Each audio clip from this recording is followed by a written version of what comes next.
ರಾಜ್ಯಕ್ಕೆ ನ್ಯಾಯವಾಗಿ ಕೊಡಬೇಕಾಗಿರೋದನ್ನೇ ಕೊಡೋದಿಲ್ಲ, ಮತ್ತು ಬಜೆಟ್ನಲ್ಲಿ ಘೋಷಣೆ ಮಾಡಿರೋದನ್ನೇ ಕೊಟ್ಟಿಲ್ಲ ಇವತ್ತಿನವರೆಗೆ. 23-24 ಬಜೆಟ್ನಲ್ಲಿ ಅಪ್ಪರ್ ಭದ್ರಾ ಯೋಜನೆಗೆ 5300 ಕೋಟಿ ಕೊಡ್ತೀವಿ ಅಂತ ಹೇಳಿದ್ರು. ಬಜೆಟ್ನಲ್ಲಿ ಘೋಷಣೆ ಮಾಡಿದ್ರು, ಬಜೆಟ್ನಲ್ಲಿ ಘೋಷಣೆ ನಿರ್ಮಲಾ ಸೀತಾರಾಮನ್. ಆದರೆ ಇವತ್ತಿನವರೆಗೂ ಒಂದು ಪೈಸೆ ಕೊಟ್ಟಿಲ್ಲ. ಅದರಿಂದ ನಾನು ಅವರು ಹೇಳ್ದದನ್ನೇ ಕೊಟ್ಟಿಲ್ಲ ಅಂತಂದರೆ ಏನು ನಿರೀಕ್ಷೆ ಮಾಡೋದು ಅವರಿಂದ ರಾಜ್ಯಕ್ಕೆ? ಈಗ ಅನೇಕ ಪ್ರಾಜೆಕ್ಟ್ಗಳಿಗೆ ದುಡ್ಡು ಕೊಟ್ಟಿಲ್ಲ ಅವರು. ಆಮೇಲೆ ನಮಗೆ ನ್ಯಾಯಯುತವಾಗಿ ಬರಬೇಕಾಗಿದ್ದಂಥ ತೆರಿಗೆ ಪಾಲಿನಲ್ಲೂ ಕೂಡ ಡೆವಲ್ಯೂಷನ್ ಟ್ಯಾಕ್ಸಸ್ ಅದನ್ನು ಕೂಡ ಸರಿಯಾಗಿ ಮಾಡಿಲ್ಲ ಅವರು. ಅನ್ಯಾಯ ಆಗಿದೆ. ನಮ್ಮ ರಾಜ್ಯದಿಂದ ವರ್ಷಕ್ಕೆ 4.5 ಲಕ್ಷ ಕೋಟಿ ತೆರಿಗೆ ವಸೂಲಾಗ್ತದೆ. ನಮಗೆ ಬರೋದು ಒಂದು 60,000 ಕೋಟಿ ಅಷ್ಟೇ. ₹1 ನಾವು ತೆರಿಗೆ ಕೊಟ್ಟರೆ ನಮಗೆ ಬರೋದು 13-14 ಪೈಸೆ ಅಷ್ಟೇ. ಅಲ್ಲಿಗೆ ಅವ್ರಿಗೆ ನಮ್ಗೆ ಅನ್ಯಾಯ ಮಾಡಲೇಬೇಕು ಅಂತ ಮಾನಸಿಕ ನಿರ್ಧಾರ ಆಗ್ಬಿಟ್ಟಿದ್ದಾರೆ ಅವರು. ನಮಗೆ ಅನ್ಯಾಯ ಮಾಡಲೇಬೇಕು ಈ ಸರ್ಕಾರ, ಅಂದರೆ ಈ ರಾಜ್ಯಕ್ಕೆ. ಏನಂತ ಕರೆಯೋದಕ್ಕೆ ನೀವೇನು ಕಾಯಿನ್ ಮಾಡಿ ನೋಡೋಣ. ಏನು ಅಂತ ಕಾಯಿನ್ ಮಾಡ್ರಿ ನೀವೇ. ನೀವು ಕಾಯಿನ್ ಮಾಡಪ್ಪ. ಮಾಧ್ಯಮದವರು ಕಾಯಿನ್ ಮಾಡಿ ಏನು ಮಾಡ್ಬೋದು ಅಂತ. ಅನ್ಯಾಯ ಆಗಿದೆಯಾ ಇಲ್ವಾ ರಾಜ್ಯಕ್ಕೆ? ಅವರು ಬಜೆಟ್ನಲ್ಲಿ ಘೋಷಣೆ ಮಾಡಿದ್ದು ದುಡ್ಡು ಕೊಡಲಿಲ್ಲ ಅಂತ. ನಬಾರ್ಡ್ ಕಟ್ ಮಾಡಿದ್ರಲ್ಲ ಸರ್, ಅದಕ್ಕೆ ಆಮೇಲೆ ನಬಾರ್ಡ್ನಲ್ಲಿ ಗ್ರಾಂಟ್ ಬಂತಂದ್ರೆ ಸರ್ ಮಾಡಲಿಲ್ಲ. ಸುಮಾರು 58% ಕಟ್ ಮಾಡ್ಬೋದು. 58%. ಕಳೆದ ವರ್ಷ 5,600 ಕೋಟಿ ಕೊಟ್ಟಿದ್ದು. 2,345 ಕೋಟಿ ಬಂದಿದೆ. ಹೀಗೆ ಕರ್ನಾಟಕಕ್ಕೆ ಅನ್ಯಾಯ ಮಾಡಲೇ ಇದ್ದಾರೆ ನಿರಂತರವಾಗಿ. ಸರ್, ಈ ಮೈಕ್ರೋ ಫೈನಾನ್ಸಿಂಗ್ ಇದೂ ಒಂದು ಕಾರಣನ ಸರ್? ಯಾಕಂದ್ರೆ ನೀವು ಸೊಸೈಟಿಗಳಲ್ಲಿ ಲೋನ್ ಕೊಡೋಕ್ಕೆ ದುಡ್ಡು ಕಡಿಮೆ ಇದೆ, ಇನ್ನೊಂದು ಕಡೆ ಕೋಆಪರೇಟಿವ್ ಬ್ಯಾಂಕ್ಸಲ್ಲೂ ಕಡಿಮೆ ಆಗ್ತಾ ಇದೆ. ಈ ನಬಾರ್ಡ್ ಜನ ಎಲ್ಲಿ ಸಾಲ ಸಿಗ್ತದೆ ಅಲ್ಲಿ ಹೊರಟೋಗ್ತಾರೆ. ಹಾಗಂತೇಳಿ ಫೈನಾನ್ಸ್ ಇನ್ಸ್ಟಿಟ್ಯೂಷನ್ನವರು, ಮೈಕ್ರೋ ಫೈನಾನ್ಸ್ ಇರ್ಬೋದು, ಮನಿ ಲೆಂಡಿಂಗು ಮಾಡೋ ಇನ್ಸ್ಟಿಟ್ಯೂಷನ್ಗಳಿರ್ಬೋದು, ಬೇರೆ ಯಾವುದೇ ಇನ್ಸ್ಟಿಟ್ಯೂಷನ್ ಅಥವಾ ರಿಜಿಸ್ಟರ್ಡ್ ಅನ್ರಿಜಿಸ್ಟರ್ಡ್ ಇರ್ತವೆ, ಅವು ಯಾವೇ ಆಗಲಿ ಕೂಡ ಎಕ್ಸಾರ್ಬಿಟೆಂಟಾಗಿ ಬಡ್ಡಿ ಹಾಕ್ಬಿಡ್ತಾರೆ. ಸೊ ವಸೂಲಿ ಮಾಡುವಾಗ ಕೊಯರ್ಸಿವ್ ಮೆಥಡನ್ನು ಅಡಾಪ್ಟ್ ಮಾಡ್ತಾರೆ. ಆಮೇಲೆ ಔಟ್ಸೋರ್ಸಿಂಗ್ ಮೂಲಕ ವಸೂಲಿಗೆ ಗೂಂಡಾಗಳನ್ನ, ರೌಡಿಗಳನ್ನು ಬಳಸೋದು, ಅವ್ರು ಹೋಗಿ ಎದುರಿಸೋದು, ಮಾಡೋದು, ಇವೆಲ್ಲ ಮಾಡೋದು. ಬಿಜೆಪಿ ನೀವು ಬಂದ ಮೇಲೆ ಪ್ರಾರಂಭ ಆಗ್ಬಿಟ್ಟಿದೆ. ಇದು ಗೂಂಡಾ ರಾಜ್ಯ ತಗೊಂಡ್ಬಂದಿದ್ದಾರೆ, 6ನೇ ಭಾಗ್ಯ ಮುಖ್ಯಮಂತ್ರಿಗಳು ಅಂತ ಅಂದ್ಬಿಟ್ಟು ಬಿಜೆಪಿ ಅವ್ರದ್ದು ಒಂದು ಅಪಾದನೆ. ಆಯ್ತಪ್ಪ, RBI ಯಾರ ಕೈನಲ್ಲಿ ಇರೋದು? ರಿಸರ್ವ್ ಬ್ಯಾಂಕ್ ಆಫ್ ಇಂಡಿಯಾ ಯಾರ ಕೈನಲ್ಲಿ ಇರೋದು? ಮೈಕ್ರೋ ಫೈನಾನ್ಸ್ಗಳೆಲ್ಲ ಯಾವ ನಿಯಮದ ಅಡಿಯಲ್ಲಿ ಮಾಡೋದು, ಕೆಲಸ ಮಾಡೋದು? RBI ನಿಯಮದಲ್ಲಿ. ಮತ್ತೆ ಅದಕ್ಕೇನಂತ ಹೇಳ್ತಾರೆ? ಅಲ್ಲ, ನೀವು ಕಠಿಣ ಕ್ರಮದ ಮಾತಾಡಿದ ಮೇಲೆ ಕೂಡ ಇನ್ನೂ ಬಹಳಷ್ಟು ಕಡೆ ಕಿರುಕುಳ ಕಂಟಿನ್ಯೂ ಆಗಿದೆ. ಇಲ್ಲ, ಈಗ ಕಿರುಕುಳ ಈಗ ನಾವು ಇನ್ನೂ ಆರ್ಡಿನೆನ್ಸ್ ಹೊರಡಿಸಿಲ್ಲ. ಆರ್ಡಿನೆನ್ಸ್ ಹೊರಡಿಸಿದ ಮೇಲೆ ವಿಲ್ ಟೇಕ್ ಸ್ಟಿಂಜೆಂಟ್ ಆಕ್ಷನ್ಸ್. ನಿಮ್ಮ ಕಾಲದಲ್ಲಿ ಸರ್ ರೈತರ ಆತ್ಮಹತ್ಯೆ ಕಡಿಮೆ ಆಗಿದೆ, ರೈತರ ಆತ್ಮಹತ್ಯೆ ರಾಜ್ಯದಲ್ಲಿ ಕಡಿಮೆ ಆಗಿದೆ. ಬಟ್ ಈ ತರದ ಒಂದು ಆತ್ಮಹತ್ಯೆಗಳು ಇತ್ತೀಚೆಗೆ ಕಾಣಿಸ್ತಾ ಇದಾವೆ ಸರ್. ಕೆಲವರು ಇತ್ತೀಚೆಗೆ ಮೈಕ್ರೋ ಫೈನಾನ್ಸಸ್ಸು ಮತ್ತು ಅದರ್ ಫೈನಾನ್ಷಿಯಲ್ ಲೆಂಡಿಂಗ್ ಇನ್ಸ್ಟಿಟ್ಯೂಷನ್ಸು ಅವು ತೊಂದರೆ ಕೊಡ್ತಾ ಇದ್ದಾರೆ, ಕಿರುಕುಳ ಕೊಡ್ತಾ ಇದ್ದಾರೆ. ಎಕ್ಸಾರ್ಬಿಟೆಂಟ್ ಆಗಿ ಬಡ್ಡಿ ವಸೂಲು ಮಾಡೋಕ್ಕೆ ಶುರು ಮಾಡ್ತಾರೆ. 28, 20, 30% ಹಿಂಗೆಲ್ಲ ವಸೂಲು ಮಾಡ್ತಾರೆ ವರ್ಷಕ್ಕೆ ಬಡ್ಡಿ. ಸೊ ಹಂಗಾಗಿ ಜನ ಬೇಸತ್ತು ಸಾಲ ತೀರ್ಸೋಕ್ಕಾಗ್ದೇನೆ ಆತ್ಮಹತ್ಯೆಗೆ ಶರಣಾಗಿರ್ತಕ್ಕಂಥ ನಾನು ಎಲ್ಲ ಜನರಲ್ಲಿ ಮನವಿ ಮಾಡ್ತೇನೆ. ಕರ್ನಾಟಕದ ಎಲ್ಲ ಜನರಲ್ಲಿ ನಾವು ಈ ಯಾರು ವಿಪರೀತವಾಗಿ ಬಡ್ಡಿ ವಸೂಲು ಮಾಡ್ತಾರೆ ಮತ್ತು ಕಾನೂನು ಬಾಹಿರವಾಗಿ ಮಾಡ್ತಾರೆ RBI ನಿಯಮಾವಳಿಗಳನ್ನು ಉಲ್ಲಂಘನೆ ಮಾಡ್ತಾರೆ ಅವ್ರ ಮೇಲೆ ಕ್ರಮ ತಗೊಳ್ತೀವಿ. ಯಾರು ಕೂಡ ನೀವು ಆತ್ಮಹತ್ಯೆ ಮಾಡ್ಕೊಳ್ತಕ್ಕಂಥ ಅಥವಾ ಇನ್ಯಾವುದೇ ರೀತಿಯ ಕ್ರಮಗಳನ್ನು ತಗೊಳ್ಬಾರ್ದು ಅಂತೇಳಿ ಅವರಲ್ಲಿ ಮನವಿ. ಸರ್ ನಿನ್ನೆ ಕುಂಭಮೇಳದ ವಿಚಾರದಲ್ಲಿ ಯಾರೇ ಕಾಂಗ್ರೆಸ್ನವ್ರ ವಿರುದ್ಧ ಮಾತಾಡ್ತಾರೆ ಅಂತ ಅವರು ಅಯೋಗ್ಯತನ ಅನ್ನುವಂಥ ಪದವನ್ನು ವಿಜೇಂದ್ರ ಬಳಸಿದ್ದಾರೆ. ಯಾರು?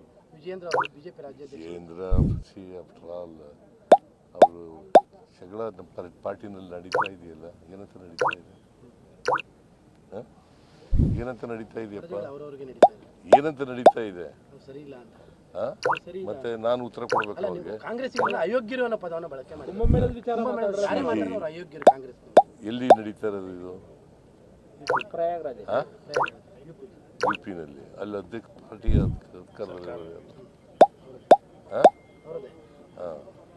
ಮತ್ತೆ ಅವ್ರಿಗೆ ಅಯೋಗ್ಯರು, ನಾವು ಅಯೋಗ್ಯರು? ಅವ್ರ ಅಯೋಗ್ಯರಲ್ವಾ? ಅಲ್ಲ, ಅದನ್ನ ಟೀಕೆ ಮಾಡಿದ್ರೆ ತಪ್ಪು ಅಂತ. ಅಲ್ಲಪ್ಪ, ಟೀಕೆ ನೀನು ಕೇಳೋದೇ ತಪ್ಪು ಅಂತ ಆಯ್ತಲ್ಲ ಹಾಗಾದ್ರೆ? ಅಲ್ಲ, ನಾನು ಕೇಳೋ ತಪ್ಪಲ್ಲ, ಕುಂಭಮೇಳದ ಬಗ್ಗೆ ವಿಮರ್ಶೆ ಮಾಡುವಂಥದ್ದೇ ತಪ್ಪು. ನಿಮಗೆ ಸ್ವಾತಂತ್ರ್ಯ ಕೊಟ್ಟಿದ್ದಾರೆ, ತಪ್ಪು ಮಾಡೋದಾಗ ಕ್ರಿಟಿಸೈಸ್ ಮಾಡೋಕ್ಕೆ. ಕ್ರಿಟಿಸೈಸ್ ಮಾಡಬಾರದು ಅಂತಂದ್ರೆ, ತಪ್ಪು ಮಾಡಿದ್ರೆ ಕ್ರಿಟಿಸೈಸ್ ಮಾಡಿ ಅಂತ ಹೇಳ್ತಾರೆ. ಕ್ರಿಟಿಸೈಸ್ ಮಾಡಬಾರ್ದು ಅಂತಂದ್ರೆ ಅದಕ್ಕೆ ಇದು ಒಂದು ಬಾಲಿಶವಾದಂಥ ಹೇಳಿಕೆ. ಈ ವಿಜೇಂದ್ರನ ಹೇಳಿಕೆ ಇದೆಯಲ್ಲ, ಬಾಲಿಶವಾದಂಥ ಹೇಳಿಕೆ.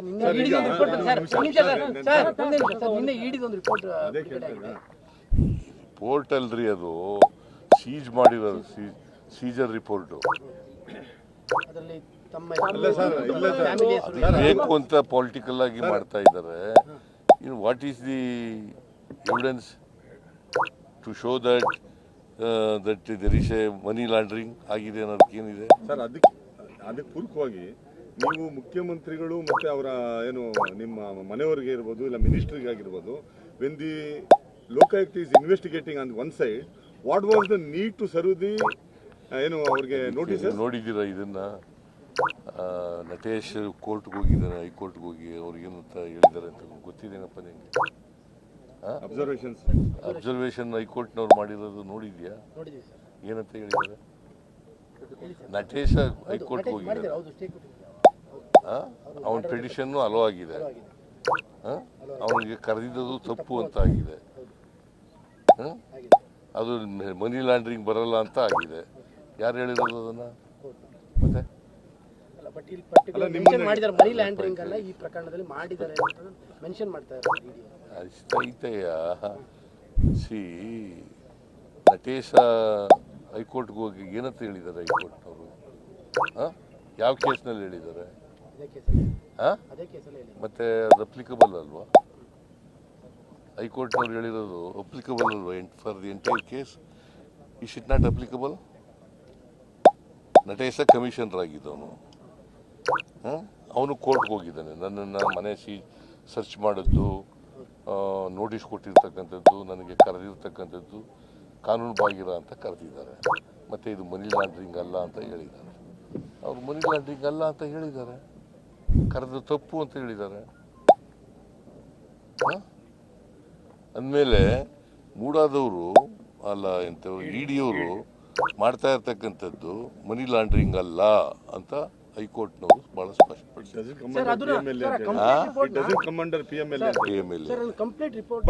ಬಿಡುಗಡೆ ಮಾಡ್ತಾರೆ ಸರ್ ಅವರು, ಕಂಪ್ಲೀಟ್ ರಿಪೋರ್ಟ್ ಮೀಡಿಯಾಗೆ ಬಿಡುಗಡೆ ಮಾಡಿದ್ದಾರೆ. ಅದರಿಂದ ಏನಾದರೂ ಅನುಮಾನ ಕಾಡ್ತಾ ಇದೆ? That means to say politicise ಮಾಡ್ತಾ ಇದ್ದಾರೆ, ಉದ್ದೇಶಪೂರ್ವಕವಾಗಿ ಪಾಲಿಟೈಸ್ ಮಾಡ್ತಾ ಇದ್ದಾರೆ. ಯಾಕಂತಂದರೆ ಈಗ ಲೋಕಾಯುಕ್ತ ಪೊಲೀಸ್ನವರು ಎಂಕ್ವೈರಿ ಮಾಡಿದ್ದಾರೆ. ಗವರ್ನರ್ ಹತ್ರ ಹೋಗಿದ್ದದು ಏನಂತ ಇವರು ಸ್ನೇಹಮಯಿ ಕೃಷ್ಣ ಕಂಪ್ಲೇಂಟ್ ಕೋರ್ಟ್ ಮಾಡಿ ಅಂತ, ಯಾರ ಮುಂದೆ ಎಂಕ್ವೈರಿ ಮಾಡಿ ಅಂತ, ಪ್ರಾಸಿಕ್ಯೂಷನ್ ಮಾಡಿ ಅಲ್ವಾ? ಲೋಕಾಯುಕ್ತ ಇಂಡಿಪೆಂಡೆಂಟ್ ಬಾಡಿ ಅಲ್ವಾ? ಅಲ್ಲ, ಈಗ ಅವರೇ ಮತ್ತೊಂದು ಅಪ್ಲಿಕೇಶನ್ ಹಾಕೊಂಡ್ಬಿಡ್ತಾರಲ್ಲ, ಅಲ್ಲ ಅವ್ರಿಗೆ ಮತ್ತೊಂದು ಅಪ್ಲಿಕೇಶನ್ 3 months ಇಡಿ ಮಾಡ್ತಾರಂತ ಆಕ್ಟಿವಿಟೀಸ್ ನೋಡಿದ್ರೆ ಒಂದ್ ಕಡೆ ಸರ್ಕಾರ ಮತ್ತೆ ನಿಮ್ಮನ್ನ ಇಮೇಜ್ ಮತ್ತೆ ನಿಮ್ಮ ಮೊರಲ್ ಡೆಂಟ್ ಮಾಡೋದಕ್ಕೆ ಸತತವಾದ ಒಂದು ಪ್ರಯತ್ನ ನಡೀತಾ ಇದೆ ಅಂತ. ಪ್ರಯತ್ನ ಸೀರಿಯಸ್ ಆಗಿ ನಡೀತಾ ಇದೆ. ಇದು ಉದ್ದೇಶಪೂರ್ವಕವಾಗಿ ದುರುದ್ದೇಶದಿಂದ ಹಾಕಿರ್ತಕ್ಕಂಥ ಕೇಸು. ದೇರ್ ಇಸ್ ನೋ ಅಲ್ಲಿ ಇಲಿಗಾಲಿಟಿ ಇಲ್ಲ, there is no money laundering. ಆದರೂ ಕೂಡ ನನ್ನನ್ನು ತೇಜೋವಧೆ ಮಾಡಬೇಕು ಅಂತೇಳಿ ಮಾಡ್ತಾ ಇದ್ದಾರೆ. ನಿಮ್ಮದು ಒಂದ್ ಕಡೆ ಸರ್ ಮಾದೇವಪ್ಪನವ್ರದೇ ಬರ್ದಿದ್ದಾರೆ ಸರ್. ಪರ್ಟಿಕ್ಯುಲರ್ಲಿ ಕಾಂಗ್ರೆಸ್ಗಿಂತ ಹೆಚ್ಚಾಗಿ ಸಿದ್ದರಾಮಯ್ಯ ಇಡೀ ಪಕ್ಷಕ್ಕಿಂತ ಹೆಚ್ಚಾಗಿ ಸಿದ್ದರಾಮಯ್ಯ ಅವರೇ ಟಾರ್ಗೆಟ್ ಮಾಡ್ತಾ ಇದ್ದಾರೆ. ಸಿದ್ದರಾಮಯ್ಯ ಮುಖ್ಯಮಂತ್ರಿ ಅಲ್ವಾ, ಅದಕ್ಕೆ ನನ್ನ ಟಾರ್ಗೆಟ್ ಮಾಡ್ತಾ ಇದ್ದಾರೆ. ಸರ್ ಈ ಒಂದು ಅಜೆಂಡಾ ಈ ಕಾನ್ಸ್ಪಿರಸಿ ಬಿಜೆಪಿ ಸತತವಾಗಿ ಮಾಡ್ತಾ ಇರುತ್ತೆ. What is your strategy to counter them sir? ಈಗ ನಾವು ಕೋರ್ಟ್ಗೆ ಹೋಗಿದ್ದೀವಿ. ಈಗ ನನ್ನ ಹೆಂಡತಿಗೆ ಇಡಿ ಅವರು ನೋಟಿಸ್ ಕಳಿಸಿದರು, 2 ಸಾರಿ ಕಳಿಸ್ಬಿಟ್ಟಿದ್ರು. ನಾನು ಕೋರ್ಟ್ಗೆ ಹೋದೆ. ಕೋರ್ಟ್ಗೆ ಹೋದ್ಮೇಲೆ ಸ್ಟೇ ಕೊಟ್ಟಿದ್ದಾರೆ. ನನ್ನ ಹೆಂಡತಿ ಕೋರ್ಟ್ಗೆ ಹೋದ್ಲು, ಸ್ಟೇ ಕೊಟ್ಟಿದ್ದಾರೆ, ಕರಿಬೇಡಿ ಅಂತ. ಇದೇನು ಸೈಕಾಲಜಿಕಲ್ ಟ್ರಾಮಾ ಇಡಕ್ಕ ಸರ್ ಈ ಥರದ್ದು ಒಂದು ಆಕ್ಟಿವಿಟೀಸ್? ಇದು ಜನಗಳಿಗೆ ಸುಳ್ಳು ಮೆಸೇಜನ್ನು ಕೊಡಬೇಕು. ಸಿದ್ದರಾಮಯ್ಯನವರು ಈಗ ನನಗೇನು ಸಿಕ್ಕಲಿಲ್ವಲ್ಲ, ಅದಕ್ಕೆ ನನ್ನನ್ನು ಟಾರ್ಗೆಟ್ ಮಾಡಿ ನನ್ನ ಇಮೇಜನ್ನು ಇದು ಮಾಡಬೇಕು ಅಂತಕ್ಕಂಥದ್ದು ಅವ್ರ ಉದ್ದೇಶ. ಬಟ್ ಅದರಲ್ಲಿ ಅವ್ರು ಸಫಲ ಆಗಲ್ಲ. ಸರ್ 5 years ತಾವೇ ಚೀಫ್ ಮಿನಿಸ್ಟರ್ ಅನ್ನೋ ಮಾತು ಮತ್ತೆ ಶುರುವಾಗಿದೆ. 5 ವರ್ಷನೂ ಸಿದ್ದರಾಮಯ್ಯ ಅದನ್ನ ಯಾಕ್ರಿ ಕೇಳ್ತೀವಿ? ನಾವು 20 ಸಾರಿ ಹೇಳಿದೀವಿ, ಅದನ್ನೇ ಕೇಳಿದ್ರೆ ಏನ್ ಪ್ರಯೋಜನ? ಯಾರು ಹೇಳಿರೋದ್ರಿ? ಸಿದ್ದರಾಮಯ್ಯ ಅವರು ಕೂಡ ಇನ್ನೇ ಹೇಳ್ತಾ ಇದ್ರು, ನಮ್ಮ ತಂದೆಯವರೇ ಇನ್ನೂ ಕಂಪ್ಲೀಟ್ ಮಾಡ್ತಾರೆ ಈ ಅವಧಿ. ನೋಡಪ್ಪ, ನಾನೇನು ಹೇಳಿದ್ದೀನಿ ಅದು ಮುಖ್ಯ ಅಲ್ವಾ? ಹೈಕಮಾಂಡ್ನವರು ಏನು ತೀರ್ಮಾನ ಮಾಡ್ತಾರೆ ಅದಕ್ಕೆ ನಾವು will go by the decision of the high command ಅಂತ ಹೇಳಿದ್ದೀನಿ. ಮತ್ತೆ ಪದೇ ಕೇಳಿದ್ರೆ ಏನು ಪ್ರಯೋಜನ? ಮೊದಲೇ ತೀರ್ಮಾನ ಆಗಿದೆ, ಇಲ್ಲ 5 ವರ್ಷ ಇವರೇ ಇರ್ತಾರೆ. ಇಂಥ ಮಾತುಗಳ ಮಧ್ಯನೂ ಕೂಡ ನಿನ್ನೆ ಸತೀಶ್ ಜಾರಕಿಹೊಳಿ ಮತ್ತೆ ಪರಮೇಶ್ವರ್ ಅವರು ಮತ್ತೆ ಮೀಟಿಂಗ್ ಮಾಡಿದ್ರೆ, ಒಂದ್ ಕಡೆ ಸೇರಿ ಮೀಟಿಂಗ್ ಮಾಡಿದ್ದಾರೆ. ಮೀಟಿಂಗ್ ಮಾಡಲೇಬಾರ್ದ? ಸರ್ ಅಲ್ಲಪ್ಪ, ನೀವು ಯಾರು ಇಬ್ರು ಸೇರ್ಕೊಂಡು ನಾನು ಇವನು ಮಾತಾಡ್ಕೊಂಡು ಬಂದಿದ್ದೀವಿ ಈಗ 3 ಜನ. ಹಾಗಾದ್ರೆ ರಾಜಕೀಯ ಬಲ್ದೆ ಇನ್ನೇನು ಮಾತಾಡ್ತೀವಿ ನಾವು ರಾಜಕಾರಣಿಗಳು? ಇವಾಗ ಅದೇ ಸದ್ದಲ್ವ ಸರ್, ಅವ್ರು ಕೂತು ಮಾತಾಡ್ತಾರೆ. ನೀವು ಗ್ರಹಿಸಗಳಿದೆಯಲ್ಲ ಊಹೆ, ಆ ಊಹೆ ತಪ್ಪು. ಊಹೆಗಳಿದ್ದಾವಲ್ಲ, ನಾವೇನೋ ಮಾತಾಡಿರ್ತೀವಿ, ಸತ್ಯ ಇರೋದಿಲ್ಲ ಅದರಲ್ಲಿ. ಅದನ್ನ ಸತ್ಯಕ್ಕೆ ವಿರುದ್ಧವಾಗಿ ನೀವು ಮಾಡ್ತಾ ಇರ್ತಕ್ಕಂಥದ್ದು.